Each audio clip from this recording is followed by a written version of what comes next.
Hello friends, तुम्हाला रोजच्या संभाषणात अगदी सहजपणे इंग्रजी बोलता यावी यासाठी आज आपण शिकणार आहोत 50 स्मार्ट इंग्लिश फ्रेजेस। हे तुमचं कम्युनिकेशन खूप प्रभावी बनवू शकणार आहे।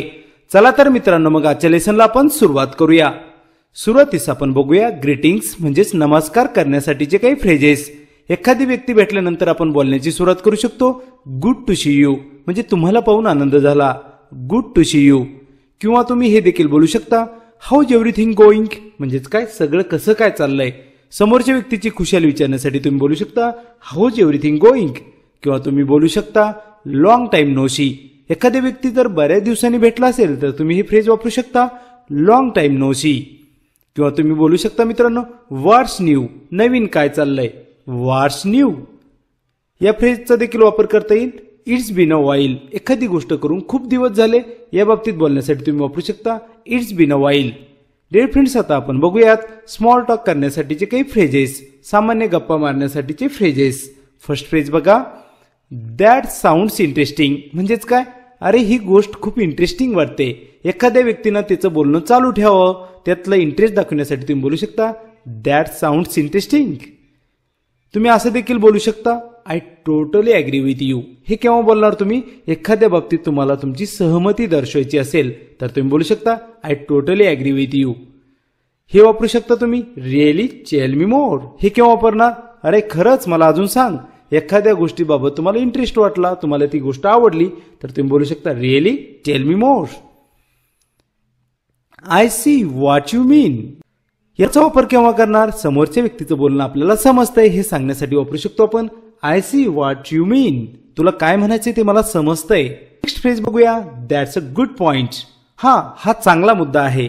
एखाद्याचा मुद्दा तुम्ही अप्रिशिएट करण्यासाठी तुम्ही बोलू शकता दॅट्स अ गुड पॉइंट। मित्रांनो, आता आपण सॉफ्टली मदत कशी मागायची हे शिकणार आहोत। फर्स्ट फ्रेज बघूया, कुड यू प्लीज हेल्प मी। तुम्ही मला मदत करू शकता का। अगदी नम्रपणे जर मदत मागायची असेल तर त्याची सुरुवात तुम्ही कुडने करू शकता, कुड यू प्लीज हेल्प मी। किंवा तुम्ही मदत मागण्यासाठी हे देखील वापरू शकता I would really appreciate your help. मी तुमच्या मदतीबद्दल खूप आभारी राहील, I would really appreciate your help. एखाद्याची मदत मागताना तुम्ही हे वापरू शकता। किंवा तुम्ही बोलू शकता मित्रांनो can you give me a hand. याचा वापर केव्हा करणार, तुम्हाला मदत अगदी छोटीशी घ्यायची असेल, छोट्याशा गोष्टीबाबतची मदत घ्यायची असेल तर तुम्ही बोलू शकता can you give me a hand. Would you mind explaining this. हे केव्हा वापरणार मित्रांनो, एखादी गोष्ट तुम्हाला समजली नसेल तर ती समजावून घ्यायची असेल तर तुम्ही बोलू शकता would you mind explaining this. किंवा तुम्ही बोलू शकता I am a bit confused can you clarify. याचा वापर केव्हा करणार, जेव्हा तुम्हाला म्हणायचं मला थोडंसं कन्फ्युजन आहे, तुम्ही थोडंसं अजून स्पष्ट करता का, त्यावेळेस तुम्ही बोलू शकता I am a bit confused can you clarify. आता मित्रांनो, आपण बघूया ग्रॅटिट्यूड कशा पद्धतीने एक्सप्रेस करायचा, म्हणजे काय कृतज्ञता व्यक्त कशी करायची। एखाद्या व्यक्तीने आपल्याला मदत केली तर आपल्याला आभार मानावे लागतात, मग कसे मानायचे बघूयात। आय रिअली अप्रिशिएट इट म्हणजे काय, मी याबद्दल खूप आभारी आहे, आय रिअली अप्रिशिएट इट। किंवा तुम्ही बोलू शकता थँक्स अ लॉट। हे तर सिंपल आहे, तुम्ही नेहमी वापरता। नेक्स्ट फ्रेज बघूया, I can't thank you enough. याचा वापर केव्हा करणार, मी तुम्हाला किती धन्यवाद द्यावेत हे मला कळत नाहीयेत, असं बोलण्यासाठी तुम्ही वापरू शकता I can't thank you enough. किंवा तुम्ही बोलू शकता मच ऑब्लाइज्ड। याचा वापर केव्हा करणार, मी तुमचा ऋणी आहे असं बोलण्यासाठी तुम्ही बोलू शकता much obliged. I am for your grateful. मी कायम आभारी आहे, I am for your grateful. आता आपण मित्रांनो बघूया थँक्यूला कशा पद्धतीने रिस्पॉन्ड करायचा, धन्यवादाला उत्तर कसं द्यायचं ते स्मार्ट वेज आपण आता बघूयात। फर्स्ट फ्रेज बघा, यू आर वेलकम तुमचं स्वागत आहे। कोणीतरी तुम्हाला थँक्यू म्हटलं तर तुम्ही बोलणार यू आर वेलकम। हे तर तुम्ही नेहमी बोलता, पण तुम्ही असं देखील बोलू शकता नो प्रॉब्लेम, काही हरकत नाही, काही समस्या नाही, नो प्रॉब्लेम, मी काय एवढी मदत केली, नो प्रॉब्लेम। किंवा तुम्ही बोलू शकता डोंट मेन्शन इट म्हणजे अरे थँक्यू म्हणण्याची काही गरज नाही, डोंट मेन्शन इट। किंवा तुम्ही बोलू शकता एनी टाइम म्हणजे कधीही, तुम्ही एखादी मदत केली, अरे मी कधीही मदतीला तयार आहे, एनी टाइम। फक्त थँक्यूचं उत्तर काय आहे, एनी टाइम। किंवा तुम्ही मित्रांनो बोलू शकता इट वॉज माय प्लेजर। असं म्हटलं तर समोरच्याला भारी वाटेल, अरे मी हे माझी आनंदाची गोष्ट होती, मी सहजच केलं ते। मित्रांनो, आता आपण बघूया की कशा पद्धतीनं क्षमा मागायची, अपोलोजायझिंग कशा पद्धतीने करायचं त्याचे स्मार्ट वेज आपण शिकून घेऊया। फर्स्ट फ्रेज बघा, आय एम रिअली सॉरी, मला खरंच माफ करा। किंवा तुम्ही मित्रांनो बोलू शकता I didn't mean to do that म्हणजे काय, माझा तो हेतू नव्हता. एखादी चूक तुमच्या हातून झाली पण तुम्ही बोलता माझा हेतू तसा नव्हता, तर त्यावेळेस तुम्ही बोलू शकता I didn't mean to do that. काय बोलणार, I didn't mean to do that. किंवा तुम्ही बोलू शकता माय अप्लोजाइज म्हणजे काय, माझी चूक झाली. आय एम सॉरी ऐवजी तुम्ही स्मार्ट पद्धतीने हे बोलू शकता माय अप्लोजाइज. या फ्रेजचा देखील तुम्ही वापर करू शकता इट वोंट हॅपन अगेन म्हणजे काय, हे पुन्हा होणार नाही. चूक झाली मान्य, परंतु आता इथून पुढे ही चूक होणार नाही हे बोलून दाखवण्यासाठी बोलू शकता इट वोंट हॅपन अगेन. या फ्रेजचा देखील वापर करता येईल I take full responsibility.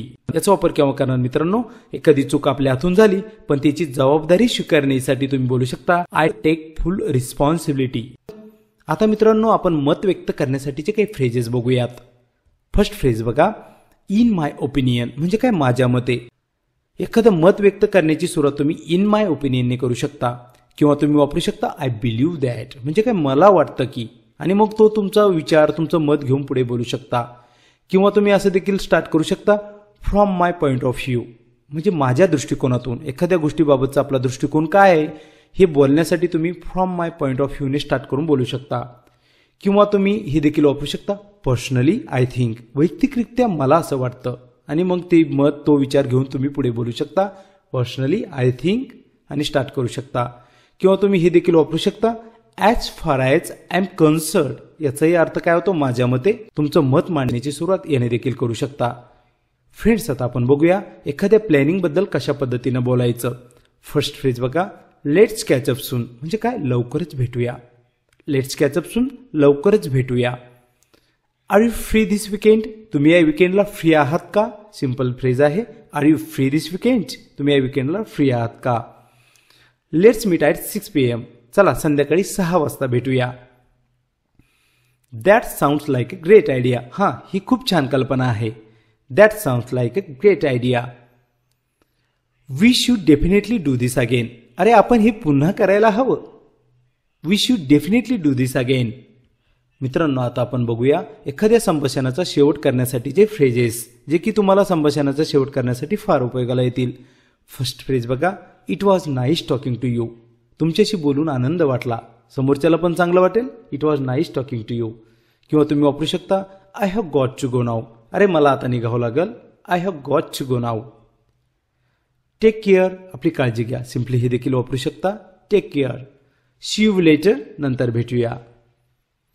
Catch you soon लवकरच भेटूया याचा देखील वापर करू शकता कॅच यू सून. मित्रांनो आता काही युजफुल फ्रेजेस बघूया जे की तुम्हाला अजून काही कामाला येतील. फर्स्ट फ्रेज बघा, दॅट्स अमेझिंग अरे हा हे खूप चांगलं आहे. That's amazing. You have got to be kidding me अरे तुम्ही मजाक करताय ना. एखादा व्यक्ती आपल्यासोबत मजाक करतोय तर त्यावेळेस बोलण्यासाठी तुम्ही बोलू शकता you have got to be kidding me. Let me think about it मला यावर विचार करू द्या. Let me think about it. I have no idea मला याबाबत काही कल्पना नाही. एखादी गोष्टीबाबत आपल्याला काही माहीत नसेल तर त्यावेळेस तुम्ही बोलू शकता आय हॅव नो आयडिया.